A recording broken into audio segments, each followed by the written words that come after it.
On the Line, les expulsés de l'Amérique, prix Albert Londres 2021. Et avant cela, vous avez pu voir François Chalais, l'aventurier des temps modernes. Voilà deux films qui vont nous inspirer pour cette émission un peu spéciale. J'ai le plaisir d'accueillir sur ce plateau Martine Laroche-Joubert, bienvenue, grand reporter au service étranger de France 2. Camille Neveu, bienvenue à vous également. Vous êtes grand reporter au service international du Journal du Dimanche. Patrick Chauvel, bienvenue, grand reporter de guerre, photographe, réalisateur, écrivain. Et face à vous, Jean-Bernard Schmitt, bienvenue à vous également, journaliste, cofondateur et directeur général de Spicy, plateforme de documentaires. Merci beaucoup à tous les quatre d'être avec nous pour cette émission un peu spéciale.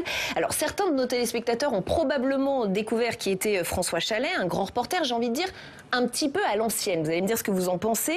Un reporter qui avait le temps, qui prenait le temps. Est-ce qu'aujourd'hui, Martine Laroche-Joubert, ce temps pour faire du grand reportage est encore possible?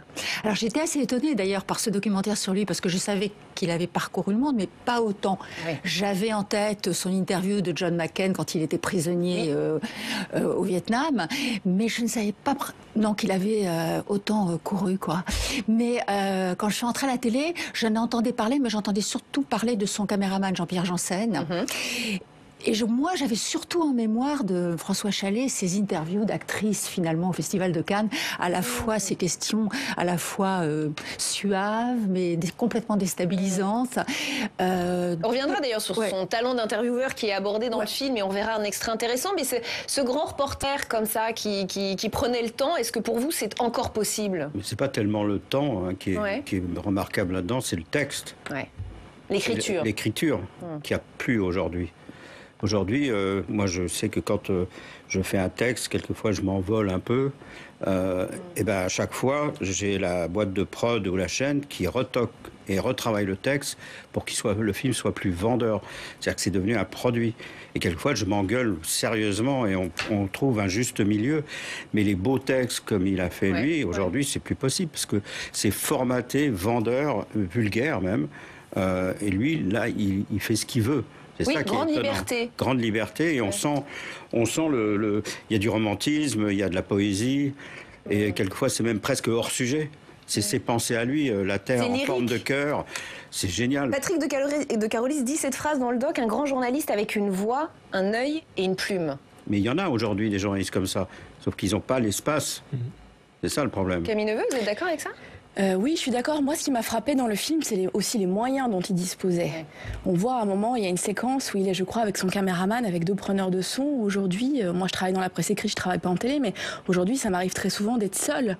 Avant, on partait en presse écrite avec un fixeur, un chauffeur. Aujourd'hui, c'est plus vraiment possible. Après, ce qui est aussi frappant, c'est que je pense que les raisons pour lesquelles il fait ce métier sont les mêmes que les nôtres aujourd'hui. Ça n'a pas changé. L'envie de décrire le monde avec le plus d'humanisme possible. Voilà, de traiter des sujets qui nous touchent personnellement, qui seront donc forcément subjectifs, mais le plus honnête et juste. Et la question du format, de la temporalité, est-ce que oui ou non, on a moins le temps aujourd'hui de faire du grand reportage, d'écrire de longs papiers, de faire de longs reportages, ou vous ne le ressentez pas? Non, moi je le ressens pas. Nous, au Journal du Dimanche, on a quand même beaucoup d'espace. Voilà, si on a un bon sujet, un scoop, une belle histoire, on a vraiment la place de la raconter. Et donc c'est pas forcément une question de temps, c'est intéressant. Oui, Jean-Bernard Schmitt. Oui, mais par rapport à ça, c'est parce que ça, je reconnais tout à fait une époque, et c'est vrai que, pour parler de ce que j'ai fait, en créant Spicy il y a quelques années, l'idée c'était justement de retrouver de la liberté, à tous les niveaux. De la liberté, alors d'écriture, de ton. Et d'ailleurs, au début, c'était assez intéressant parce qu'on a des réalisateurs qui venaient nous voir et qui se contraignaient eux-mêmes. Ils disaient « Ah non, mais ça va pas passer, ça... » Et nous, on leur disait « Allez-y !» Ils s'auto-censuraient même. Mais totalement, parce que vous avez entièrement raison. Il y avait ce formatage, et moi, j'ai travaillé 20 ans à la télévision, je sais parfaitement ce que c'est que le formatage, donc je voyais bien ce qu'ils voulaient dire. Et on était obligé de les pousser, de leur dire « Allez-y, allez-y, laissez-vous aller. » Employez. Alors par exemple, exactement comme Chalais d'ailleurs, s'ils voulaient parler à la première personne du singulier, on les laissait faire, et ils étaient étonnés. Et concernant le format, la durée, là aussi, l'idée était de proposer, par rapport à la télévision justement, de prendre du temps, de faire des petits épisodes, de séquencer aussi autrement. Et on se rend compte que, je pense que les plateformes numériques depuis ont apporté beaucoup ça, on a retrouvé une sorte de liberté de création en termes de format, en termes de narration. C'est-à-dire que des choses plus en épisode, plus séquencées, plus rapides parfois.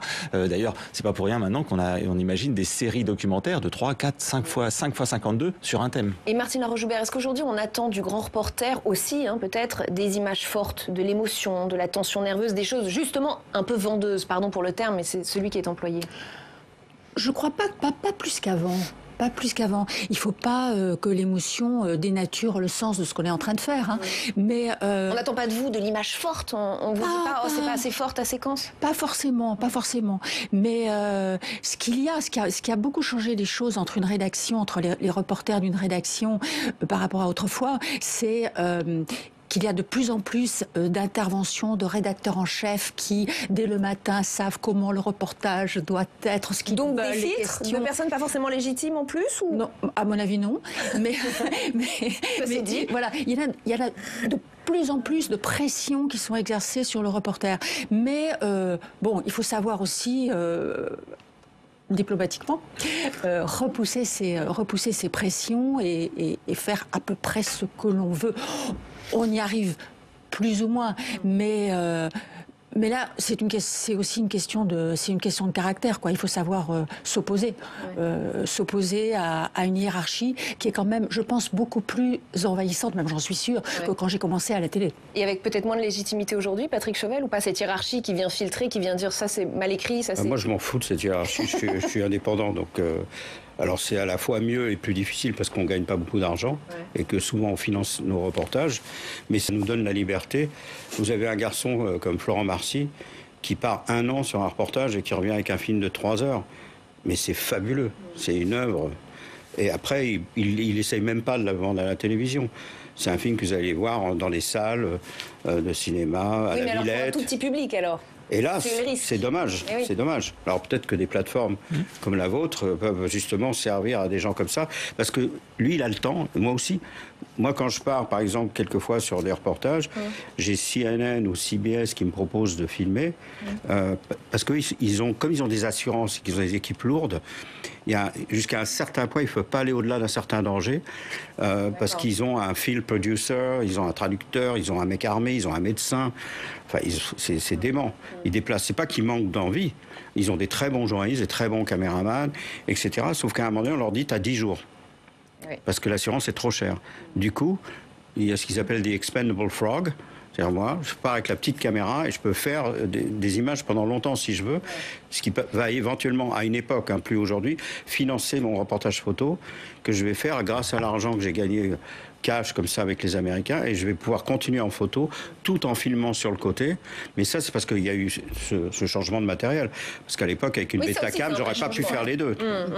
Il y a une phrase très forte de François Chalet dans le film que je voudrais vous citer, je vais vous faire réagir à cela. Il nous dit « Je suis un reporter, c'est-à-dire quelqu'un qui a été tout le temps au contact de la vérité. Ma gauche n'est pas idéologique, elle est faite de ce que j'ai vu, elle est faite de la misère des gens. Je vais là où je me sens libre d'exprimer l'opinion que j'ai de la liberté. » Camille Neveu, est-ce que ça vous parle ? Oui, ça me parle. Oui, ça me parle. Après, je ne sais pas si on peut dire qu'on cherche la vérité. C'est très, très difficile, la vérité. C'est ce que je vous disais tout à l'heure. Forcément, ce qu'on fait est subjectif. On parle d'un endroit, de qui on est, de ce qui nous est arrivé. Pourquoi est-ce qu'on raconte cette histoire ? Le choix du sujet, lui-même. Le choix du sujet. Et même parfois, quand vous partez sur un sujet d'actualité, parce qu'on vous dit c'est toi et tu pars, forcément, on va le raconter aussi avec notre vécu. Et donc, je ne sais pas si je raconte la vérité, mais en tout cas, j'essaie de raconter ce que je vois de la manière la plus honnête et surtout la plus juste possible. Je crois que c'est le contrat qu'on a avec nos lecteurs, nos téléspectateurs, nos auditeurs. Vous dites subjectivité, est-ce que parfois ça pourrait être aller jusqu'à l'idéologie, même, est-ce qu'il peut y avoir de l'idéologie dans le grand reportage ? Dans le choix des personnages ? Je ne suis pas sûre, parce que notamment quand vous partez par exemple sur une élection, par exemple, je vous donne un exemple, en Turquie, moi je vais voir tous les partis en fait, je vais voir tout le monde. Et ensuite, j'essaie de restituer ce qu'on m'a raconté le plus justement possible. Et pas avec idéologie. Mais la vérité nous cherche, elle aussi, quelquefois. Et elle nous trouve. Parce que moi, par exemple, là, je suis parti récemment en Afghanistan. J'avais une idée. J'ai suivi mon idée avec le grand reporter de Paris Match, François Delabarre. Et à un moment donné, il y a des talibans qui sont venus nous voir et qui nous ont demandé comment ils pouvaient faire pour rentrer en France.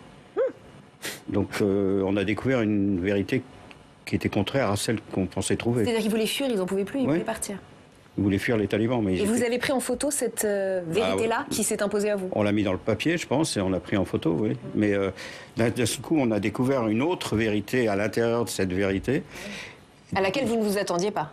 Pas trop, non. Un taliban barbu avec une Kalachnikov qui dit « Comment je fais pour rentrer en France et être réfugié, en fait ?»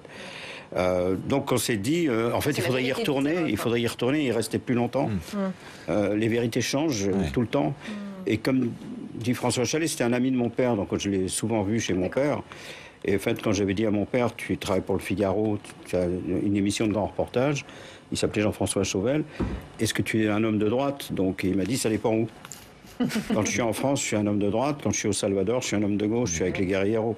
Donc il avait raison, François Chalais, à ce moment-là. Oui. L'opinion peut changer par rapport à ce qu'on voit.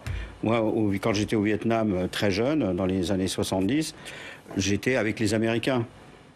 Chalais, quand il va au nord, d'un seul coup, il est avec les Nord-Vietnamiens et un peu contre les Américains. Donc voilà, ça dépend. Mais c'est pas grave, parce qu'il y a des journalistes des deux côtés, comme vous dites. Oui. Et donc, le lecteur ou la chaîne va recevoir les témoignages des deux côtés et faire son choix. Et c'est pour ça qu'il ne faut pas confondre subjectivité et impartialité. Et en fait, je suis comme vous, j'ai été frappé par cette phrase, et je suis entièrement d'accord. Dans les faits, ce qu'on cherche, nous, c'est certaines... L'objectivité, ça n'existe pas. On pourra toujours nous reprocher à un moment ou à un autre notre point de vue, et entre nous, c'est quelque chose qu'on recherche. C'est chez un journaliste, chez un reporter, le point de vue, c'est simplement... peut-être la plus-value du grand reporter. Mais totalement. Donc, on va au contraire rechercher le point de vue. Mais le point de vue n'est pas l'adversaire de la... Alors, pas de la vérité, je dirais, de l'exactitude des faits et de la réalité. Moi, je préfère toujours dire, effectivement, qu'on raconte la réalité. Voire, on raconte une réalité. Parce qu'on ne peut pas, exactement comme vous le dites, avoir tous les points de vue en même temps sur toutes les choses. Donc ça, c'est évidemment quelque chose de très important. Et la première vérité de Chalais, c'est son talent. Ouais, qui nous a c'est ça aussi. Et il n'est pas impartial parce qu'il a ce talent, justement. C'est sa qualité, c'est sa marque. Donc ça, voilà, il faut trouver un grand journaliste. Je veux dire, toi, à l'époque, à Sarajevo, il y avait deux grands journalistes. C'était Christiane Amanpour et toi. Martine Laroche-Joubert. Ouais, à chaque fois, il y avait cette marque, ce style. Et c'est ça qui est important, parce que c'est ce qui attire les gens. Et ce que j'ai trouvé formidable chez Chalais, c'est qu'il ne se montre pas, mais on le reconnaît dans ce qu'il dit. Et c'est ce que je reproche aujourd'hui. De voir la gueule des journalistes tout le temps, ça me gonfle, ça m'emmerde. J'ai envie qu'ils se poussent et qu'on voit un Irakien me raconter son histoire, un Israélien ou un Palestinien. Lui, on le sent, on ressent son émotion. On l'écoute. On écoute son émotion. Il y a un vrai texte avec une philosophie, une beauté.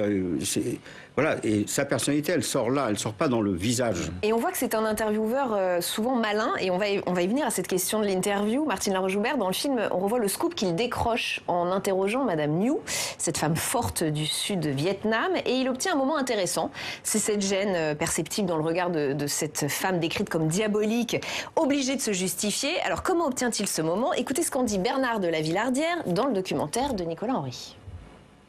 La force de François Chalais, c'est qu'il n'arrive pas avec ses gros sabots dans cette interview, avec un comportement de procureur, en disant je vais justicier, je vais la clouer au mur, voilà, je vais lui dire ce que je pense, etc. Non, peu à peu, il la laisse se piéger elle-même.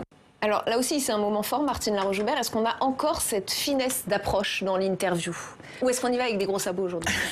Non, j'aimerais bien quand même qu'on ait une finesse d'approche, et je ne sais pas si je l'ai, mais probablement pas autant quand même que François Chalais. Il avait en effet cette manière dont je vous parlais tout à l'heure, tellement subtile, tellement...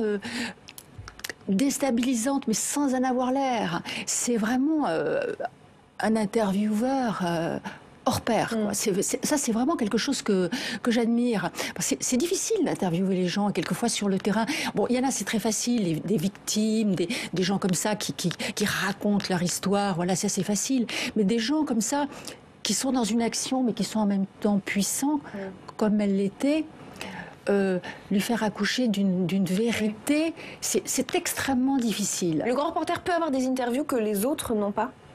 Parce qu'il est là depuis quelque temps, parce qu'il a une approche différente? C'est le but, hein, quand même. C'est le but, d'avoir des interviews, d'avoir des situations. Il y a une énorme solidarité en général entre reporters sur le terrain. Mais enfin, quand on a un scoop, quand on a quelque chose, évidemment, on ne peut pas le raconter à tout le monde. Ça vous est arrivé, vous avez un exemple en tête d'une interview que vous avez décrochée et pour laquelle ça a été assez exceptionnel? Voyons. Mandela. Mandela parce que je suis allée sonner. Il venait juste d'être libéré de prison et voilà. Et je suis allée sonner à sa porte à 4h30 du matin parce que je savais qu'il se levait tôt et que je me suis cachée derrière sa sœur que j'étais allée chercher à 1000 km de là. Et on était là, le caméraman et moi, tout serrés derrière la sœur qui était assez imposante. Et voilà, donc il m'a accordé une interview comme ça. Camille Neveu, il nous dit quelque chose d'assez intéressant, Bernard de la Villardière. Il nous dit la force de François Chalais, c'est qu'il n'arrive pas avec ses gros sabots, et il dit ni avec un comportement de procureur. Et ce sont des mots qui font écho aux reproches qu'on fait aujourd'hui aux journalistes. Est-ce que effectivement, qu'est-ce que ça vous fait d'entendre ça, alors qu'on entend effectivement, alors des responsables politiques pour ne pas les citer, qui reprochent aux journalistes d'être des procureurs. C'est un peu ça le rôle aussi du grand reporter et du journaliste en général, ou pas? Ah non, moi je pense pas du tout. C'est pas du tout le rôle. Par exemple, moi quand je fais des interviews, peu importe la personne que j'interroge, très souvent je la laisse parler.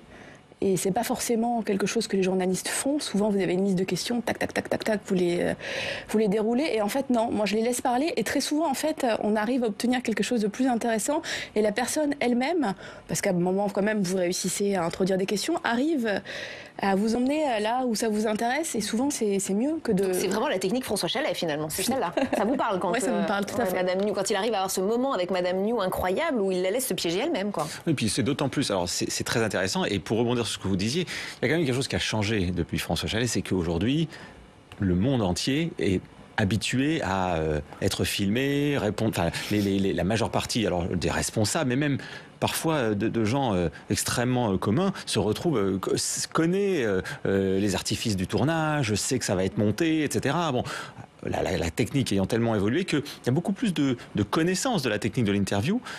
Donc, c'est aussi plus difficile. Mais moi, je suis convaincu que la bonne stratégie, et là, je vous rejoins entièrement, c'est justement d'arriver à installer quelque chose, à laisser parler les gens. Alors, dès qu'on a du temps, dès qu'on connaît les dossiers, parce qu'en fait, ce que vous dites, ce qui est très vrai, c'est le grand reporter qui connaît son terrain. D'abord, il a confiance dans le terrain. Ça veut dire quoi? C'est difficile parce que souvent ce sont des terrains complexes, dangereux, etc. Mais la confiance, ça veut dire aussi à un moment avoir la bonne idée qui va tout changer. Et c'est parce qu'on connaît le terrain qu'on va être capable d'aller chercher la sœur, etc. Voilà, ça c'est une vraie connaissance. Et c'est une prime au travail. C'est une prime à la connaissance du terrain. Donc ça, c'est vraiment important. Et je voudrais revenir sur une chose que vous disiez qui est, je pense, fondamentale, sur la forme aujourd'hui. Dans les nouvelles formes de documentaires que l'on voit par rapport à ce que faisait François Chalais, vous parliez de l'incarnation. Le fait qu'aujourd'hui, il y a énormément de jeunes reporters, de grands reporters, qui s'incarnent. Ça fait partie des nouveaux styles de narration que l'on va chercher sur les réseaux sociaux, sur les plateformes numériques, etc. Parce qu'ils sont demandés aussi par un public plus jeune qui aime bien cette identification. Alors, ça a sa force. Ça a sa force. Mais là où je vous rejoins, c'est qu'il ne faut pas en abuser et il ne faut pas que ça masque ce que ça peut parfois faire, l'inanité du propos ou l'absence, au contraire, d'image, etc. En revanche, sur le terrain, parfois, c'est une vraie force parce que il y a une proximité. Vous voyez, il y a une chose qu'on voit dans le reportage, dans le documentaire, c'est le moment où Chalais est dans la chambre à Harlem. Ah, on va y venir, on l'a cet extrait. Oh là là, n'en dites pas trop. Mais justement, vous voyez, c'est intéressant que vous l'aviez noté parce que ça m'a frappé le fait qu'il raconte comme ça. Bon, je ne veux pas trop défouler. Et là, pour le coup, il incarne bien la séquence. On va la voir dans un instant. Et la force de Chalais, c'est sa curiosité. C'est-à-dire qu'on sent qu'il a envie de savoir. Donc, du coup, le public se reconnaît en lui. Exactement. Et vous, Patrick Chauvel? Il est curieux. Et ça se sent. Il n'est pas en train de travailler, il est en train de vivre le reportage. C'est toute la différence. Et vous, Patrick Chauvel, qui est donc reporter de guerre, quand vous rencontrez les talibans, alors en l'occurrence, il n'y a pas d'interview, hein, vous prenez des photos, vous n'êtes pas dans l'interview. Mais j'en ai interviewé parce qu'il y a une caméra. Et est-ce que vous sentez qu'ils sont devenus eux aussi, j'allais dire, des as de la communication? Justement parce qu'on est dans une société comme ça, qui sait filmer, qui sait se filmer. C'est tout le problème aujourd'hui, que ça vous l'avez bien fait remarquer. Moi, je me rappelle qu'avant, quand je filmais des Palestiniens ou des Israéliens, je leur promettais que je leur amenais la VHS dans 6 mois quand je retournerai. Maintenant, ils m'appellent en général 3 jours après que le film soit sorti à la télévision et ils me font des remarques sur mon montage. Ah oui. Et en fait, il y en a un qui m'a dit « Je vais maigrir, je suis un peu gros dans ton film ». Mais le problème aujourd'hui, c'est que les gens sont tout à fait conscients de comment ils peuvent utiliser l'image. Donc il faut faire très attention à ne pas avoir des professionnels. Et n'importe qui peut être professionnel. Vous êtes arrivé de vous sentir instrumentalisé, voire manipulé? Bien sûr, mais léger. Je sentais que le mec, il en faisait un peu trop. Il faisait comme ça tout le temps. Enfin, je veux dire... Et comment lutter alors? Comment on fait quand on est grand reporter? Il faut aller au plus près du front. Parce que là, les gens sont très occupés. Ils n'ont plus le temps de s'occuper de la caméra. Ils sont face à l'ennemi. Mais on va dire à 20 km derrière, en Libye, c'était effrayant. Dès qu'on faisait une photo, c'était comme ça. J'ai quelques photos où j'étais plus rapide, où ils sont comme ça. Ils n'ont pas eu le temps de... C'est déjà pas mal. C'est un peu plus vrai. Vraiment, et c'est uniquement en arrivant vraiment au fond, là, les gens se battaient. Et dans les moments de calme entre des combats ou quand ils venaient d'évacuer un blessé, là, on pouvait parler parce ils avaient besoin de se confier. Et ils sentaient ma vraie curiosité. Et donc là, ça change. Mais le problème, c'est que sur les lignes arrière, on n'a pratiquement que des comédiens. Alors, autre question que pose ce documentaire, dans la façon de tourner des plans, des séquences, des images, est-ce qu'il y a moins de limites aujourd'hui qu'il y a 30, 40 ou 50 ans? Je voudrais qu'on écoute là encore la façon de faire de François Chalet lorsqu'il retourne à Hiroshima, quelque temps après les atrocités de la bombe atomique. Regardez. Après, je découvre les survivants. Après, je rentre dans l'hôpital où je vois les 60 derniers intoxiqués par cette espèce de pré-sida qu'a été la bombe atomique. J'ose pas les tourner tellement on est ému parce qu'on viole pas ça. J'ai filmé les rideaux qui bougeaient dans le vent de l'hôpital. J'ai pas filmé les gens. Vous avez entendu, c'est incroyable ce qu'il dit. Ouais, moi, j'ai filmé pas y aller, on ne viole pas ça. Ouais, peut-être qu'il n'a pas eu l'autorisation et qu'il a tourné ça élégamment. Ou peut-être qu'il avait cette distance. Moi, je suis revenue à Hiroshima, mais beaucoup plus tard, au moment où Obama y est allé, non pas pour présenter des excuses pour ce qui s'était passé, mais pour témoigner de sa sympathie. Et du coup, j'ai vu des rescapés d'Hiroshima. C'était très extraordinaire, parce que quand ils vous ont vu Obama, les Japonais, vous savez, sont très... Dans la retenue. Plus que réservés, très. Et j'ai vu quand même des larmes qui coulaient sur leur visage. Ils ont un nom, on les appelle les Hibakusha. Et c'était très émouvant. Mais quand ils m'ont raconté comment ça s'était passé, oui, ils m'ont expliqué, il y a une jeune femme qui était... Elle était stagiaire dans un hôpital et les gens arrivaient avec les mains dans toute la peau. Enfin, voilà. Et c'était... Hiroshima, c'est un endroit qui m'a beaucoup impressionné. Mais justement, un endroit dans lequel vous avez eu plus de limites et plus de retenue qu'ailleurs, c'est-à-dire il y a des choses que vous vous êtes interdit de tourner? Non, pas du tout. Non, pas du tout. Quand on tourne avec les Japonais, il faut toujours y mettre les formes. Vous voyez, on n'arrive pas comme ça chez des Japonais en train de poser des questions. Vous voyez, le reporter aussi, il faut qu'il s'adapte à tous les terrains, que ça soit le Japon ou un autre terrain. Il faut bien connaître le terrain pour savoir exactement comment s'habiller, comment poser une question, comment... voilà, les Japonais, il faut arriver avec souvent... un cadeau, mais qu'il ne soit pas vraiment un cadeau. Il faut, voyez, énormément de politesse, énormément de pudeur. Donc il faut s'adapter à la pratique locale. Et souvent, c'est assez difficile. Moi, j'ai souvent couvert les printemps arabes, mais du côté des rébellions, par exemple, en Syrie. Là, on dort chez les gens, vous voyez.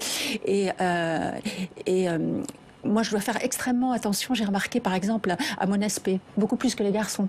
C'est-à-dire qu'ils sont sensibles au fait que je continue à m'habiller le mieux possible, même s'il n'y a pas d'eau, même s'il n'y a pas d'électricité, etc. Vous les respectez. Voilà, comme ça. Exactement. Et alors du coup, ils sont... Comme ils sentent que je les respecte, ils se livrent plus volontiers. Vous voyez, oui, c'est ça aussi tout l'art, voilà, exactement. De créer du lien avec l'interlocuteur. C'est ça qui est important dans une interview, c'est de créer du lien. Ouais, voilà. Bien sûr, indispensable. Jean-Bernard Schmitt. Oui, et alors ce qui est aussi, je trouve, fort dans le documentaire, et là dans ce travail-là, c'est il y a dans cet extrait-là, on sent aussi la subjectivité, pour reprendre le terme, la personnalité. En fait, ce que je ressens moi dans ces images, c'est que François Chalet, il nous raconte ce qu'il a ressenti à ce moment-là. Et lui, à ce moment-là, il dit, je veux pas y aller. En fait, c'est ça, il se sent pas d'y aller. Et aujourd'hui encore, vous avez, et je trouve que c'est quelque chose à valoriser aussi dans le travail, justement pour peut-être s'éloigner d'un formatage qu'on a connu. Moi, c'est fort de raconter aussi aux gens ce qu'on ressent sur le terrain. Vous avez des limites, vous, Patrick Chauvel, ou pas? Il y a des photos que vous ne prenez pas, que vous vous interdisez de prendre, ou pas du tout? Non, moi, je photographie tout et je filme tout, je ne montre pas forcément tout. D'accord. C'est toute la différence. Parce que j'estime que j'ai une responsabilité autre que celle d'un journaliste, c'est celle d'un témoin. On ne travaille pas que pour la presse, on travaille aussi pour la mémoire collective. Par exemple, le TPI s'est servi de certains enregistrements Tribunal audio, pénal international. Voilà, pour faire condamner Mladic. Et voilà, donc on a aussi ce rôle-là. C'est-à-dire que d'un seul coup, on voit des choses qui ne sont pas montrables. mais il faut les filmer, les photographier, les mettre de côté, parce qu'un jour, ils rendront responsables, ils mettront les criminels face à leurs responsabilités. C'est l'histoire, c'est pour l'histoire. Ça, c'est l'histoire avec un grand H. Et voilà. Quelquefois, il y a des scènes, j'avais dit à mon fils qui était avec moi à Mossoul, il a photographié une scène où des militaires traînent un prisonnier de Daesh avec un câble électrique par le cou. Il est à moitié nu, ils vont l'exécuter. C'était une photo impressionnante qui serait passée partout. Je lui ai dit, il ne faut pas la montrer maintenant, parce que l'armée, la division d'or d'élite qui a pris Mossoul et qui a perdu pratiquement 70% de ses hommes pour libérer la ville de Daesh, ce n'est pas eux. C'est un militaire qui est venu après, d'une unité beaucoup moins forte et qui se venge. Et si on regarde bien la photo, le type est en tongs, il n'a pas le même insigne. Sauf que le grand public, il ne va pas reconnaître ça. Bien sûr. Et il y aura, on ne fera pas la différence. Voilà, et ils vont condamner d'un seul bloc l'armée irakienne qui s'est plutôt bien conduite.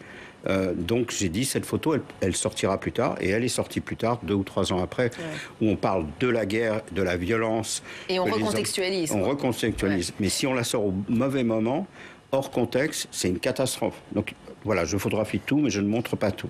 Le grand reportage, selon François Chalais, c'est aussi l'immersion et bien sûr la prise de risque, ça vous parle. Écoutez comment il décrit les coulisses de son immersion à Harlem en 1967, dans l'un des moments les plus tendus de l'histoire américaine. Lorsque nous sommes arrivés ici à Harlem, nous ne savions absolument pas ce qui nous attendait. Tout le monde nous avait dit « Vous êtes fous, vous n'arriverez jamais à tourner, vous ne ferez pas 3 pas dans la rue avec une caméra. Français ou pas, la haine des Blancs est trop incrustée dans les esprits. » Nous avons pensé cependant que la seule façon de bien vous faire respirer la véritable odeur de Harlem, le seul moyen de vous faire entendre le vrai battement de son cœur, c'était encore de nous établir ici et de vivre comme les gens vivent ici, sans discours inutiles, sans déclaration derrière des bureaux officiels. Là aussi, quelle séquence incroyable, Camille Neveu. Et alors là, il joue la carte de l'immersion. Il dit que c'est l'immersion qui dira les choses. Exactement. Et moi, quand je pars en reportage, j'essaie toujours de trouver en amont quelqu'un, un passeur. En fait, quelqu'un qui va m'ouvrir les portes, qui va m'ouvrir les clés. Et c'est un petit peu aussi ce qui fait à Harlem. Après, dormir chez les gens, c'est un très bon moyen de comprendre comment fonctionne un pays. Moi, j'essaie de le faire le plus possible. C'est pas toujours invité, hein. Mais en tout cas, dès qu'on vous invite, je pense qu'il faut le faire. Et vous voyez vraiment la réalité, voilà, de ce qui se passe dans les maisons, dans les familles. Et, vous imprégnez d'une ambiance, d'un... Ouais. Mais là aussi, avec ces smartphones qui circulent de partout, Jean-Bernard Schmitt, l'immersion, j'ai envie de dire, c'est quasi tout le temps maintenant, mais par les gens eux-mêmes, qui sont presque devenus eux-mêmes des journalistes et qui se filment dans des univers auxquels on n'a pas accès, nous, parce qu'on vit ailleurs. Oui, alors ça c'est vrai, et d'ailleurs parfois il révèle ou il raconte des choses effectivement incroyables, mais ce qui est vrai aussi, c'est que ça a une tendance à flouter les lignes en fait entre ce que c'est que vraiment du journalisme et ce qui n'en est pas, entre raconter une histoire avec malgré tout, tous les codes de narration et la déontologie et la rigueur qui doit être celle d'un journaliste. Parce qu'on finit par croire que c'est pas un métier, journaliste et grand reporter. Voilà, je vous remercie de dire ça parce que ça, je pense que ça, c'est le principal problème de notre profession collectivement. Il faut qu'on rappelle que quand même c'est un vrai métier. L'info, c'est une matière inflammable. On dirait à personne ne pourrait dire je vais fabriquer un médicament aujourd'hui du jour au lendemain. En revanche, s'improviser journaliste, tout le temps. Donc, loin de moi de l'idée de dire que ça doit être qu'un club fermé. C'est pas ça ce que je suis en train de dire. Il faut rappeler que c'est un vrai métier. C'est pas parce qu'on a un smartphone qu'on est... Exactement. Et alors, qui plus est quand on est à l'autre bout du monde, parce qu'il y a une petite chose aussi qu'il faut dire, très importante, parce que je le dis, moi, parce que je vois beaucoup de jeunes qui viennent nous voir avec des projets, etc. Attention aussi aux prises de risques. C'est parce que là, par exemple, vous avez des grands reporters qui ont de l'expérience, qui sont partis aussi en connaissance de cause sur les terrains, etc. Moi, je vois aussi arriver parfois des gens qui prennent des risques et qui ont pris beaucoup de risques. Donc, il faut faire aussi attention. Pour les gens qui nous écoutent, il ne faut pas non plus partir tout le temps, facilement, trop rapidement. Il faut quand même bien peser les choses, d'autant plus que les moyens de production sont très simples à utiliser. Avec un smartphone, avec un appareil photo, vous partez seul, c'est ce que vous disiez tout à l'heure. Les gens sont seuls sur le terrain. Donc, c'est pour ça d'ailleurs souvent qu'ils s'incarnent. Donc, en revanche, pour terminer là-dessus, c'est vrai qu'il c'est bien de rappeler, c'est important que n'importe qui ne peut pas faire n'importe quoi, et surtout que l'information, c'est un vrai métier, et que raconter ce qui se passe au bout du monde ou en bas de chez nous, mais justement ça doit correspondre à des règles. Et puis certains pensent que maintenant, pour parler d'un sujet, il faut être concerné au premier chef. Qu'est-ce que ça dit de votre travail qui est tout l'inverse, qui vous est un regard décentré par rapport au problème? Vous n'êtes pas, on voit bien, François Chalet n'est pas un homme noir concerné par le ghetto de Harlem, et il y va. Est-ce qu'aujourd'hui il faut forcément être concerné par un sujet pour en parler, Martine Laroche-Joubert? De toutes les façons, quand on part quelque part, c'est parce qu'on est concerné. On est concerné parce que voilà, il se passe quelque chose quelque part et il faut qu'on y soit. Voilà, il faut qu'on y soit parce qu'on aime être dans l'histoire, on aime voir comment les choses se déroulent. Nous, on est reporters, on est journalistes, mais on est surtout reporter. Pour nous, notre terrain de jeu, c'est le terrain. C'est vraiment, voilà, c'est être au contact des gens. Maintenant, c'est donc toutes ces histoires. Je sais pas. Je me pose pas moi ce genre de questions. Est-ce qu'il faut voilà. Je suis forcément concernée. Je suis forcément engagée dans mon métier. Ça touche quelque chose de vous. En tout voilà, cas. exactement. Une curiosité ou oui, plus qu'une curiosité. J'ai envie de rendre compte ou j'ai envie. Vous voyez, avec toutes les. Vous parlez en effet, tout le monde s'improvise pas. On peut pas être journaliste comme ça. Il faut toujours avoir un certain recul. Il y a de la propagande partout quand il y a plusieurs camps sur une guerre, tous les camps font de la propagande. Il faut savoir voir où elle est, cette propagande, essayer de la décoder, ne pas s'y faire prendre. Vous voyez, moi, quelquefois, j'ai couvert, par exemple, quand je couvert les rebelles en Syrie, forcément, j'étais avec eux. Donc, mais est-ce que j'ai eu... Je me pose toujours des questions, c'est un métier où on doute. Est-ce que j'ai eu assez de recul au fond? Est-ce que j'ai assez alerté sur la montée des djihadistes? Est-ce que j'en ai fait assez pareil en Libye?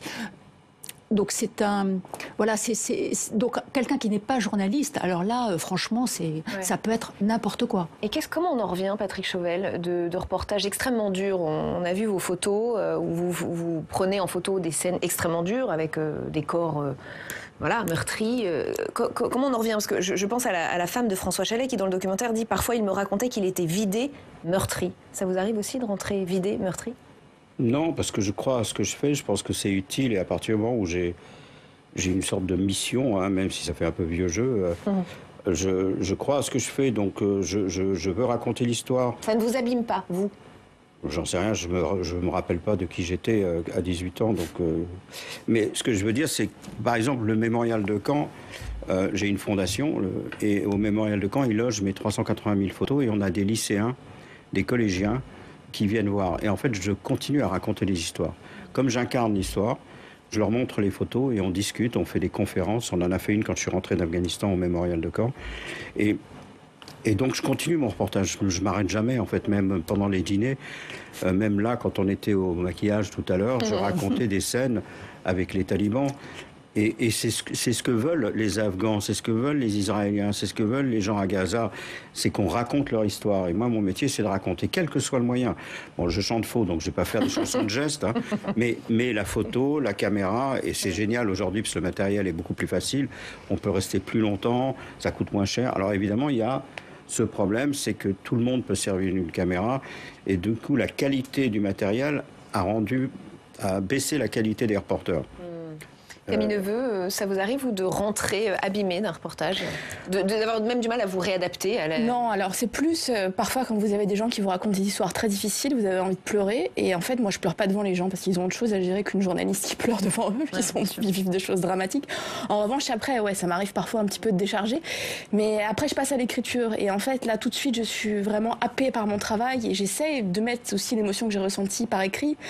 Et voilà, ça se passe plutôt en fait au moment du témoignage que après. Et puis après, c'est vrai que quand vous reprenez votre vie, vous pensez aux gens que vous avez interviewés, et puis après vous repartez ailleurs, et puis voilà.